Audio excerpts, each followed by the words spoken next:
സ്നേഹമുള്ളവരെ, ഞാൻ നിങ്ങളുടെ സ്വന്തം സുലോചന ടീച്ചർ. വിഷു പ്രമാണിച്ച് ഞാൻ ഇന്ന് സ്പെഷ്യലായിട്ട് മാങ്ങ പച്ചടിയാണ് ഉണ്ടാക്കുന്നത്. അപ്പോൾ അത് കാരണം കൊണ്ട് എല്ലാവരും ശ്രദ്ധിക്കണം. അതായത് മാങ്ങ നോക്കൂ, നല്ല മൂവാണ് മാങ്ങ, അത് തൊലി കളയാം. പച്ചടിക്ക് ചെറുതാക്കി അരിയണം കേട്ടോ മാങ്ങ. മാമ്പഴം നല്ലോണം പഴുത്താണെങ്കിൽ കൂടുതലല്ല, ഇതിപ്പോൾ പഴുത്തിട്ടൊക്കെ ഇല്ല, എന്നാലും അത്ര വെച്ചൊന്നായിട്ടില്ല, അത്ര അധികം പഴുത്തിട്ടൊന്നുമില്ല, എന്നാലും കുഴപ്പമില്ല. മാങ്ങ ഇത് മാമ്പഴ പച്ചടിയാണ് ഞാൻ ഉണ്ടാക്കുക. അതുപോലെ കയ്പ്പയ്ക്ക കൊണ്ട്, വെണ്ടയ്ക്ക കൊണ്ട്, എല്ലാവർക്കും കൊണ്ട് മാങ്ങാ പച്ചടി വളരെ ടേസ്റ്റാണ്. പച്ചമാങ്ങ കൊണ്ട് ഇപ്പം ഉണ്ടാക്കാം. ഇത് പഴുത്ത മാങ്ങ പച്ചടി.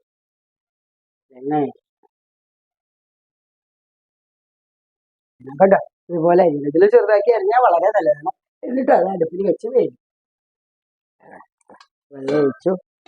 അതിലൊരു വലിയൊരു കഷ്ണം തരും. അതായിരിക്കും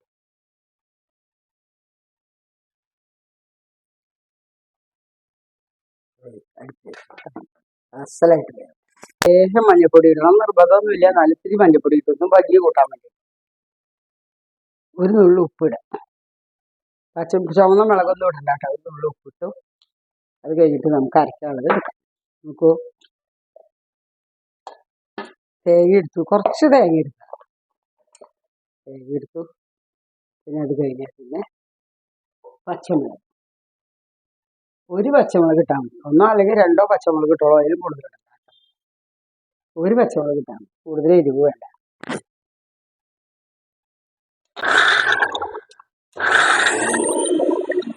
തൈര് ഒഴിക്കണം. തൈര് ഒഴിക്കാനുള്ള തൈര് ഞാൻ കുറച്ച് ഒഴിച്ചു. എന്താ കാരണം വെച്ച് കഴിഞ്ഞാൽ നാളികേരം വെള്ളം കൂട്ടി അരക്കണ്ടാന്ന് കേട്ടോ, തൈര് കൊണ്ടല്ല അരയ്ക്കുക. നാളികേരം നല്ല പോലെ ഏതാണ്ട് അരഞ്ഞു. അപ്പോൾ നമ്മൾ എന്ത് ചെയ്യണം വെച്ച് കഴിഞ്ഞാൽ 1/2 ടീസ്പൂൺ കടുക്, ചെറിയ ടീസ്പൂണിലാട്ടോ, 1/2 ടീസ്പൂൺ ഇട്ടു. അത്ര ഇടുള്ളൂ, 1/2 ടീസ്പൂൺ കടുക് ഇടുള്ളൂ. ഇത് അധികം വെണ്ണ പോലെ അരയണം വേണ്ട കേട്ടോ. ഉണ്ട് നല്ല പോലെ.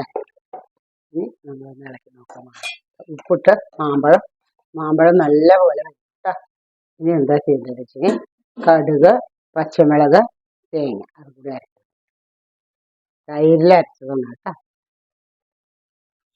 നല്ല പോലെ ഇളക്കാം. ഇത് തൈര് ഒഴിച്ചിട്ടാണ് ഞാൻ തേങ്ങ അരച്ചത്. നല്ല പോലെ ഇളക്കി ഉപ്പൊക്കെ നോക്കാം. എങ്ങനെയുണ്ട് നോക്കാം.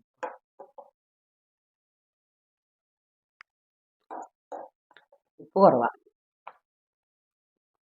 ഉപ്പ് എടുത്ത് ഉപ്പ് നന്നാ കുറവാട്ടാ. കടുകിൻ്റെ ടേസ്റ്റൊക്കെ ഇല്ല. പച്ചടി അധികം തിളയ്ക്കണ്ടായി. പച്ചടി കലായി കഴിഞ്ഞ് ഇനി കടുക് വറുത്തത് വേണ്ടും.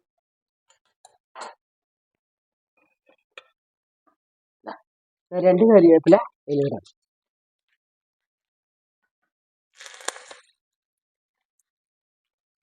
കരിവേപ്പില ഇട്ടു കേട്ടാ. നമുക്ക് പച്ചടി കാണാനുള്ള ഭംഗി, എന്താ പച്ചടിയുടെ ഭംഗി കേട്ടോ. നമുക്ക് മാമ്പഴ പച്ചടി കലായി. എന്ത് രസമാണ്, എന്താ ഇതിൻ്റെ സ്വാദ്, വളരെ നല്ല ടേസ്റ്റ്. എല്ലാവരും മാമ്പഴം ലാവിഷായിട്ടുണ്ടല്ലോ, എല്ലാ വീട്ടിലും മാമ്പഴം ഉണ്ടാവും, അല്ലെങ്കിൽ മാമ്പഴം കടയിൽ നിന്ന് മേടിക്കാൻ കിട്ടും. വിഷുവിന് എല്ലാവരും പച്ചടി ഉണ്ടാക്കി നോക്കണം കേട്ടോ. എനിക്ക് അതാണ് റിക്വസ്റ്റ് ഉള്ളത്. എൻ്റെ വീഡിയോ ഇഷ്ടമാവുകയാണെങ്കിൽ ലൈക്ക് ചെയ്യോ, ഷെയർ ചെയ്യോ, സബ്സ്ക്രൈബ് ചെയ്യോ. നിങ്ങളുടെ സപ്പോർട്ട് എനിക്ക് ഏറ്റവും ആവശ്യമാണ്. ആരും എന്നെ മറക്കരുത്. എന്ന് വിഷുവിൻ്റെ പച്ചടി ഉണ്ടാക്കിക്കൊണ്ട് സുലോചന.